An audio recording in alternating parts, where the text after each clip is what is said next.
Hello and welcome to History Detectives 2023.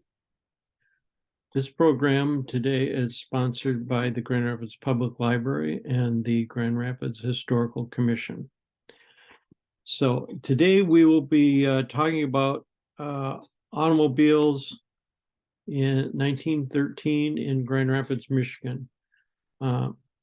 I came across this booklet that was published in 1913 that lists all the automobiles in South Central Michigan that were registered in 1913, and it lists the license plate number, the owner's name, the owner's address, and the make of car that they had.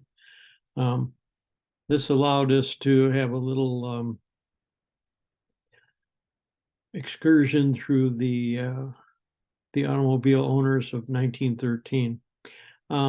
So what I did in putting this together is I tried to come up with photographs of the owners, of the residents, and then a photograph of their automobile. Unfortunately, finding a photograph of an owner's automobile from 1913 is a pretty difficult exercise. But this photograph you're looking at right here is a very fortunate example that we're able to find through the Grand Rapids History Room at the Grand Rapids Public Library. And this was a photograph that was supplied by Jen Edwards of the Grand Rapids Public Library, and it's her grandparents and their home on Madison Avenue. So in the early days of automobiles in Grand Rapids, there were just about 2,000, between 2,000 and 2,100 cars registered in Grand Rapids. And this really was the period of explosive growth in automobile ownership. In 1907, there were only 200 cars listed as being registered in Grand Rapids. By 1913, the number had increased tenfold. There's still, based on the population of Grand Rapids, was only maybe one car for every 20 households. So the cars were still fairly expensive and not very plentiful. The automobile really comes on the scene in the late 1890s. One of the first automobiles that comes on the scene is in 1894, a car built by Elwood P. Hayes of Kokomo, Indiana. It wasn't actually built by him, but in cooperation with the Apperson brothers of Kokomo. And this car was built with an engine, a two-cycle engine that was built in Grand Rapids, Michigan, by Clark Sintz of the Sintz Motor Company. So Clark Sintz went on to try his own hand at manufacturing automobiles. Here's a 1903 Sintz that was manufactured in Grand Rapids. And then other cars started to make their way onto the scene around 1900. In 1900, it's projected that, or recorded, that 40% of the cars being made were steam, 38% electric, and 22% gasoline.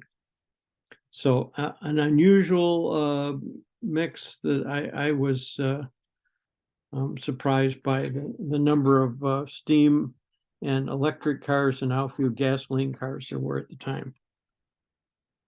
1901, Oldsmobiles are introduced, and the first Oldsmobiles were a pretty crude, simple little automobile. It was called the Curve Dash Oldsmobile, and they sold for around $950. Oldsmobile was the first really mass-produced auto, produced in large numbers, 3,000 to 5,000 each year. The first car dealer in Grand Rapids shows up in the city directories in 1902. And they were located right here on the corner of Fountain and Division, near the Grand Rapids Public Library. And then Henry Ford comes on the scene in 1903 with his first automobile, selling for $850. He goes on to build multiple cars with alphabetical designations, A, B, C, D, all the way up to S, and then finally T in 1908. And then here's the Hayes Apperson, which is what the Hayes automobile eventually evolved into when they formed a partnership with the Apperson brothers. And eventually they split up and go their own way, and just the Apperson is produced later on. But in 1908, after various incarnations of Ford automobiles, he introduces the Model T after much experimentation. The Model T, it's interesting. I picked this image of it because we always think of Model Ts as being black, but in the early days, they were still being hand built. They advertised high price quality and a low price car. So for $850, these actually sold for less than the curved dash Oldsmobile that was introduced about 7 years earlier than this one. And it's a big improvement and a pretty reasonable price for an automobile, which is why it becomes so popular. In 1910, the Grand Rapids has its first automobile show. Excuse me. And the auto show here attracts nearly 40,000 visitors, which is pretty amazing. And they were representing 44 different automobile manufacturers at this show. So you can see from A to W some of the cars. The first one listed was the Austin, which was actually made in Grand Rapids. The most popular cars in 1910 were Ford, Buick, Overland, EMF, and Cadillac, in that order. And many of these automobile manufacturers do not survive past 1920. Another one of the milestone automobiles, in addition to the Model T, was the 1912 Cadillac. The 1912 Cadillac was the first car to introduce electric starting. Hence, they advertised the car with no crank. So prior to that, there were a few rudimentary systems to start the car other than a crank, most of which did not survive into the 19-teens. But Cadillac, along with Kettering, developed a self-starting electric self-starter and an electric generator. This, in addition to allow them to start the car with electricity, it allowed them to have electric headlights, which was a huge improvement. So in 1913, they were still advertising the advantages of an automobile over the horse and carriage. And here's a display ad at an auto show that gives you a breakdown of the cost between owning a car and owning two horses and a carriage. And in 1913, Grand Rapids had 28 auto dealers, and it still had 31 liveries. So you can see that in 1913, the horse still was more popular than the automobile. So this little book that I came across is pretty rare, and I've only seen copies of it at the rare book room at the Library of Michigan, and the copy I own, and one other at a university in England. So it's a list of registered automobiles in central western Michigan. It also has some of the basic automotive laws that you would have to follow, the rules of the road. Contains a map and charted routes. So it's turn-by-turn directions, much like you might find on Google Maps or on your Apple mapping program in your phone. This little guide sold for 25 cents, and it listed all the license plate numbers, the owner's name, the owner's address, and the type of car they had.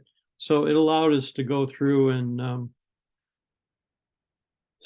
find the license plate and see where these cars were registered and owned. 1913 ad from the Grand Rapids Press tells you what a nice thing it is to own this publication by Arthur W. Dean. So we're kind of going to go through this by the ones we picked out and highlighted by license plate number, starting out with the Baxter Laundry on Fountain Street. We found this great panoramic photo in the Grand Rapids Public Library, and it shows the Baxter Laundry delivery fleet. They have, in this photo, 24 horse-drawn delivery wagons, and in the middle they have 4 automotive deliveries. So the in the order, the automobiles here, in order from right to left, are listed with their license plate number.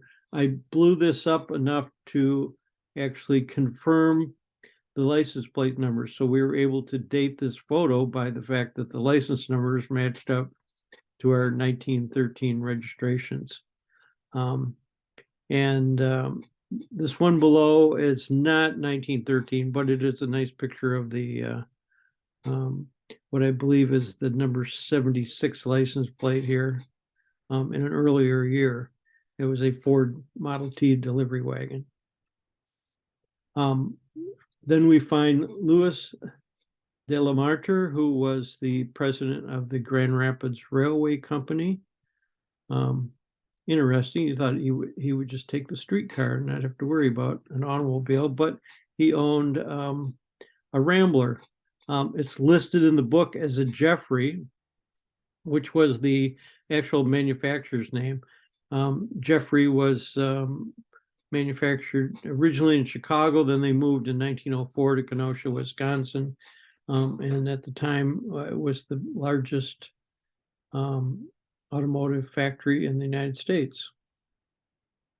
The Grand Rapids Railway Company also owned a Grabowski. That was a new one on me, and I had to do quite a bit of research to come up with a Grabowski.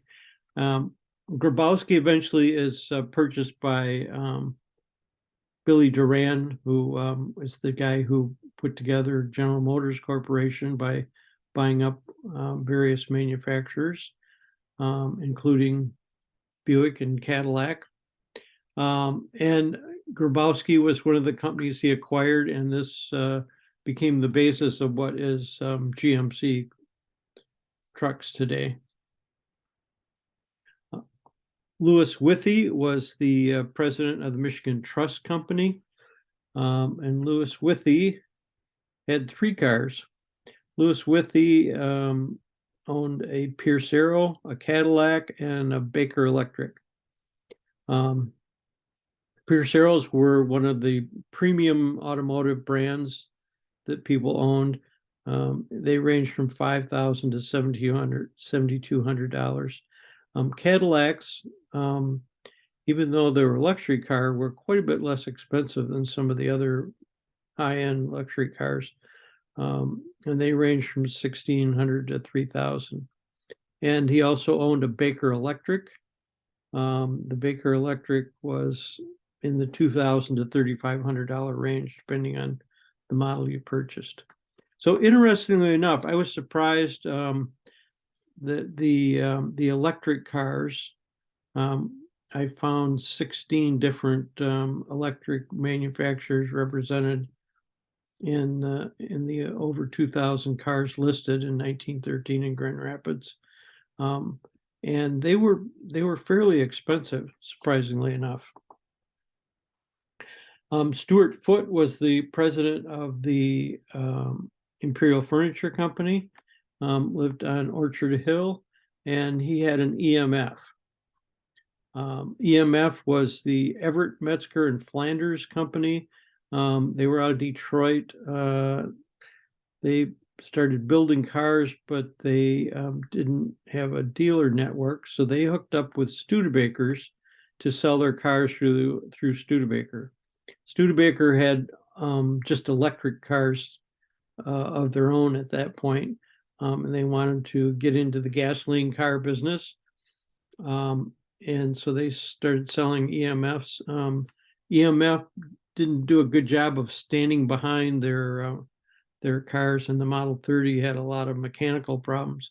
Studebaker ends up buying them out and then standing behind all the issues, sending mechanics out to repair the car's problems, and hence, building their reputation.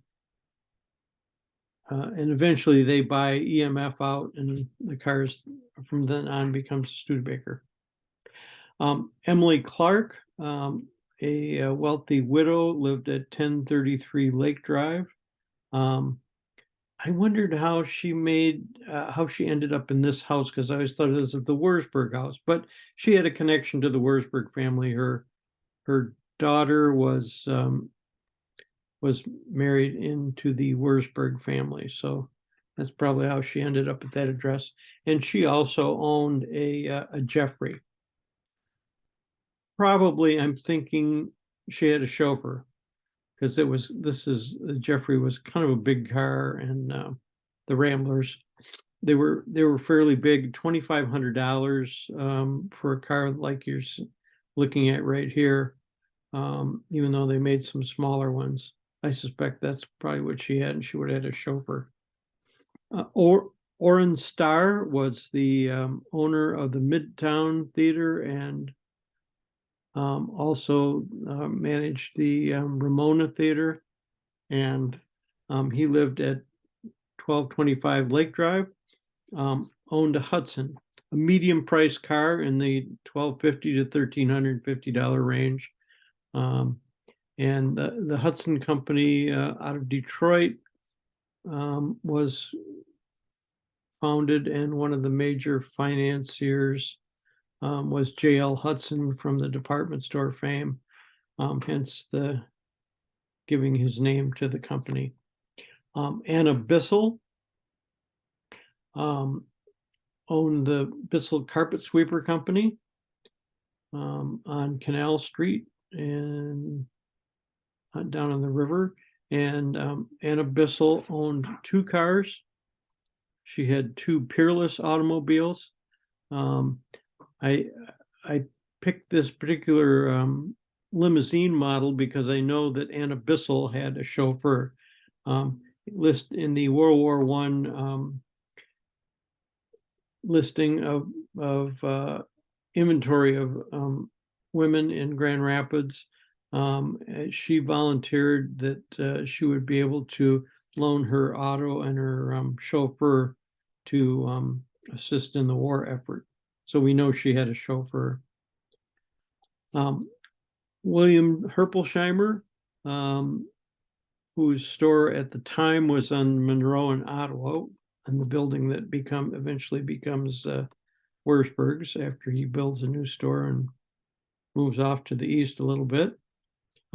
He had Herpelsheimer delivery wagons, and he owned, his personal car was an Austin.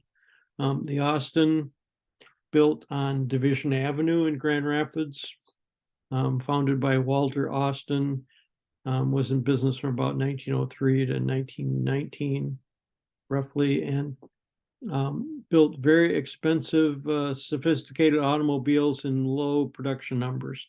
Only built 20 to 30 cars per year, but built beautiful, fine automobiles, some of which were owned by the likes of William Randolph Hearst and Jack Johnson, both owned Austins.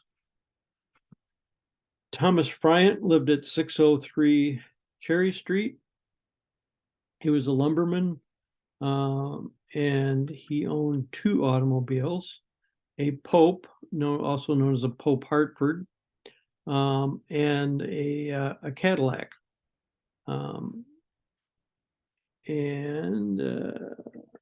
Next was Stuart White. Stuart White was a president of the White Friant Lumber Company, and he lived at 427 Fulton Street. So he was a partner with Friant, and he also had a Pope Hartford, so they must have collaborated on their automotive purchases to figure out what was the best one to have. A relatively expensive car on the higher end, not the most expensive, but a higher end car. John McNabb, who lived at 624 Fountain Street, had his office in the Murray Building across from the Majestic, and he was a contractor, and he drove a Hupmobile. Hupmobile, I think, is one of my favorite automotive names. I just like the sound of saying Hupmobile. Charles Limbert lived at 1720 Robinson Road, and of course had the Limbert Furniture Company in Holland, Michigan, and he owned a Pierce Arrow, which was an expensive high-end automobile. Robert Irwin lived at 523 Prospect, and Robert Irwin owned three cars. He had a Columbus Electric, he had an Austin, and he also had a Chambers. So maybe the Chambers was his everyday get to work car. The Electric probably was his wife's car, and the Austin was his Sunday go to meeting car. Minnie Steckedy lived at 10 Terrace, which is today Prospect Street. Unfortunately, we couldn't find a photograph of Minnie, but Minnie owned an Oldsmobile and a Baker Electric. The Oldsmobile, interestingly enough, they started out making inexpensive cars. In a disagreement with the investors, Ransom Olds left the company in 1903 and went off to form Rio, which is comprised of his initials, R.E. Olds, and make less expensive medium-priced cars. The investors that had control of Oldsmobile went on to build more expensive automobiles, and they liked those better because they made more profit selling those big cars. Olds wanted to sell less expensive cars to more people. Here is Peter C. Payette. So this was Jen Andrews' grandparents' house, or great-grandparents. I'll have to clarify that. But at 643 Madison, they owned an Overland. Overland was a very popular car in the early 19 teens, probably the third most popular car at the time. A very reliable, more expensive than a Ford or some of the less expensive cars, but not as expensive as a Cadillac. But a very, very nice car. And they made models all the way from 950 up to 1425. And here you see a great illustrated automotive ad. Elizabeth Eaglesfield was a ship captain and attorney who lived on Prospect Street, and she owned a Ford. We guessed that it was a Model T. We don't know for sure, but it would have been one of the easier cars to crank start. Edward Lowe, another lumberman, lived at 1607 Robinson Road. This, of course, is the basis of the campus at Aquinas College, where his home was. He was Blodgett's brother-in-law, and a very wealthy man. Here's his garage. He had like a stunningly beautiful garage building, probably housed maybe some of the servants for the main house, plus a chauffeur, I suspect. And he owned 3 automobiles. He had 2 Packards and a Pierce Arrow. This is John Nellis, who lived at 1955 Jefferson Avenue, which would have been near Burton Street. He owned a Cadillac, I verified from photographs that this would have been a 1912, I believe. And so this would have been one with an electric start, a very sophisticated automobile, one of the best ones to own at the time. So he was a cartographer and sold road maps, would have used his Cadillac to get around selling his road maps around the state. J. Boyd Pantlin lived at 134 College Street Southeast. He was the owner of the Pantlin Hotel and the manager of the Ottawa Beach Hotel. His wife was the registered owner of a Lozier, which was built in Detroit, originally built in Plattsburgh, New York, but ended up moving to Detroit. Here they advertised the only motor car in America, which for 8 years has commanded the price of $5,000 and still commands it. Loziers were beautiful, large, powerful cars. And also, J. Boyd Pantlin had registered in his own name a Cadillac. Probably this would have been a car that he drove. I'm assuming he would have had one of the 1912 electric starts. David Amberg lived at 505 College in this beautiful modern house. Originally had lived on Cherry Street, built this house sometime around 1910, and drove a Winton. Winton was one of the early car manufacturers starting out in the 1890s. And a Winton was the first car to travel all the way across the United States from San Francisco to New York. In the 1910, they were a little more sophisticated than the one that transversed the continent in 1903. The Coral Knox Company on the corner of Commerce and Island Street, which is today Weston, was a millinery supplier, and they had a Kissel car motor truck. The Grand Rapids Brewing Company also had a Kissel car. Actually, they had 2 of them. And Kissel cars sold automobiles, but also sold trucks. And they had everywhere from 1.5 ton to 5 ton trucks. They probably had some of the bigger ones for delivering beer. It gets pretty heavy. Dudley Waters lived at 20 College. And Dudley was the president of the Grand Rapids National City Bank, which eventually becomes McKay Tower after they put a few more floors on it. And he owned 2 locomobiles. A locomobile originally was a steam-powered car, but sometime in the early aughts, they converted to gasoline cars. And they were also a very high-end, expensive automobile for those who wanted a luxury automobile.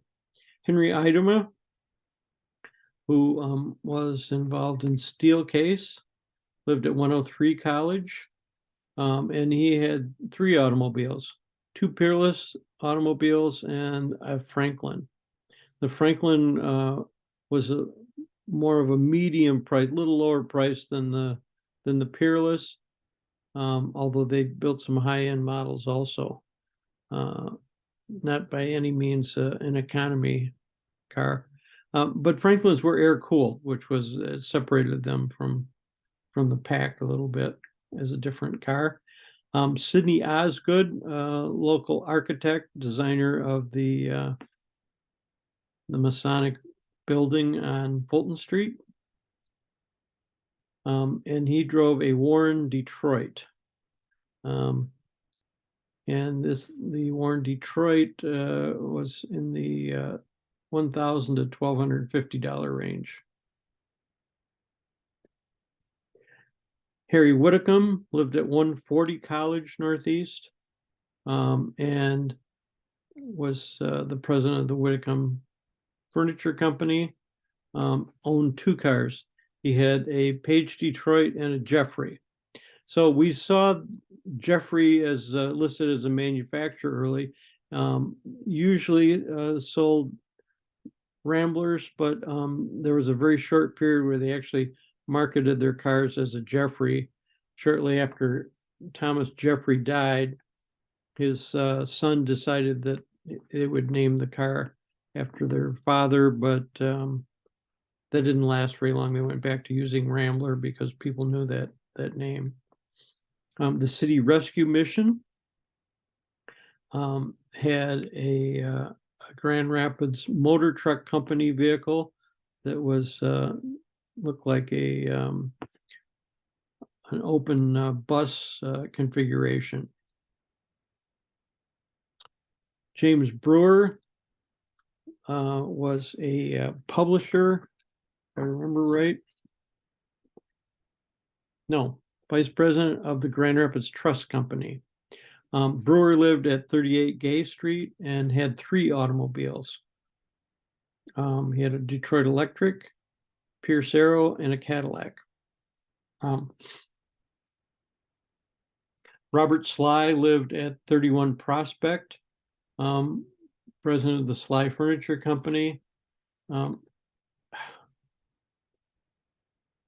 Geez Louise. Okay. And he owned a Buick. I'm sorry, I bounced around there a little bit. Wally Pipp, first baseman for the New York Yankees. Here you see him in his Yankees uniform from a couple of years after. So at the time, in 1913, he would have been playing for the Detroit Tigers, not the Yankees. He moved to the Yankees in 1915, and of course played there until 1925, when he got replaced by the ever able Lou Gehrig at first base. And he owned a Rio. So the Rio was the company that Ransom Eli Olds founded after he left Oldsmobile in 1903. The contract he sold the company under didn't allow him to use his name for another automobile, so he used his initials in place of it, and manufactured Rios from the 1903 until into the 30s sometime. Arthur Vandenberg, of course, the senator from Grand Rapids, publisher of the Grand Rapids Herald, owned in Oakland. Oakland was made in Pontiac, Michigan, gets bought out by General Motors, and eventually General Motors introduces a lower price Oakland called the Pontiac, and the Pontiac usurps the Oakland, which eventually disappears, and the Pontiac carries on. James Bain was a publisher and engraver, lived at 704 Prospect, owned 2 cars, both of them being a manufacturer of the Westcott Company of Richmond, Indiana.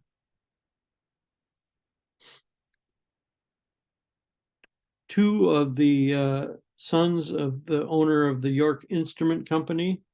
FW and CE York owned cars that were made by the Clark Carter Company of Jackson, Michigan. And they sold their cars under the branding of Cutting, the Cutting cars. An odd name, but sold in the $1,850 price range. So a medium priced car. Charles Kindle of Kindle Furniture lived on Benjamin, had a Chalmers, which advertised as self-starting, but they weren't electric starting. They, I think they used a system of compressed air that would then get the car to turn over and hopefully start. The Friedrich brothers, merchants on Lower Monroe, next to the Wurzburg building on Lower Monroe. They had a car that was listed as a Metzger, so it probably was an Everett 30. EMF, I talked about earlier, was the company that manufactured cars and sold them through Studebaker and eventually was bought out by them. Peterson Brewing Company on Bridge Street had two trucks. They had an International Harvester and they had a white truck. Here's a picture of the International Harvester with a load of beer on. William Wurzburg, whose store operated out of 224 to 230 Monroe, had two automobiles. He had an Abbott and a Detroit Electric. And the Detroit Electric had these iron acid batteries that were manufactured by Thomas Edison.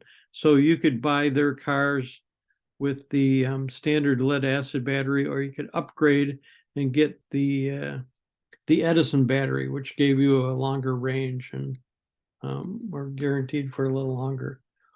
Hannah Peck lived at 345 Washington on the corner of Washington and Prospect in this beautiful home. Hannah Peck, of course, became famous because she was murdered by her son-in-law when she visited him in New York in an attempt to get at some of her money. She owned a Detroit Electric and had a 3-stall garage. So that's a cautionary tale, maybe not to be to display your money so conspicuously. Dr. Harry Holtz lived at 100 Fountain Street and operated his practice out of his home. You can just see on the left side of this photograph the corner of his house. It was directly east of Fountain Street Church. This is the old Fountain Street Church before it burned in the teens. And right about the time that Fountain Street Church burned, Harry Holtz's house also disappeared, and would have been standing right in the northwest corner of the new library building behind us. He had a Veli. There's a few Velis listed in the 1913 book here, and they were manufactured in Moline, Illinois, a company founded by the grandson of John Deere, and was in business till the 1920s. Albert Stickley lived at 60 Prospect. Albert Stickley, of course, operated the Stickley Brothers Furniture Company on Godfrey, lived at 60 Prospect, and he had a Packard. Again, Packards were expensive, durable cars, and the company had the slogan of "Ask a Man That Owns One." In addition to all these cars, we also found 6 cars listed in 1913 directory that said either own, make, or assembled. So these people would have purchased, a chassis and transmission, engine, and made it into their own automobile. The first one we see listed here at the top was a guy named William Boob, and he was a plumber. Operated a business for many years on the corner of Jefferson and Franklin, and operated under the slogan of William Boob, the no trouble plumber. So apparently his skills extended beyond just plumbing, and he had enough mechanical skills to assemble his own automobile. So thank you to those that helped us, especially Rob Burdick, who without his help, we would never have been able to put together these beautiful graphics representing the 1913 license plates of the various owners. So I hope you enjoy this program and invite you to also take in the rest of the 2023 History Detectives programs on the YouTube channel. Thank you.